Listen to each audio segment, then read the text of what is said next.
Për shkak të kërcënimeve të fundit të ministrit iranian të mbrojtjes dhe për shkallëzimin të tensioneve në lindje të mesme, Shtetet e Bashkuara kanë vendosur të evakuojnë punonësit jo thelbësor nga ambasadën në Irak, Baheran dhe Kuvajt. Sipas mediave ndërkombëtare, ky vendim lidhet me një situatë brisë sigurie në rajon dhe me ngërçin në negociatat bërthamore mes SBA-s dhe Iranit.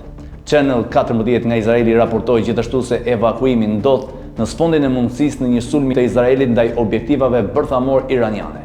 Ambasada amerikane në Bagdad po përgatitet për një evakuim të pjesshëm, ndërkohë që Departamenti i Shtetit ka miratuar largimin e personelit në Bahrain dhe Kuvajt. Gjithashtu SBA po shqyrton evakuimin e disa bazave dhe objektivave ushtarake. Sekretari amerikan i mbrojtjes ka lejuar largimin vullnetar të familjeve ushtarake që ndodhen në rajon, sidomos në Bahrain. Nga ana tjetër, Teherani ka lëshuar paralajmërime serioze duke theksuar se çdo sulm ndaj Iranit do të pasojë nga një kundërpërgjigje e ashpër ndaj forcave amerikane dhe objektiveve në shtetin e Gjirit. Në këtë klim tensioni, administrata e Trump ka nisur të dekurajojë shtetet e tjera që të marrin pjesë në një konferencë të OKB-s për zgjidhjen midis dy shteteve mes Izraelit dhe Palestinës, duke theksuar se kjo do të konsiderohej si një akt anti-Izrael dhe në kundërshtim me interesat amerikane.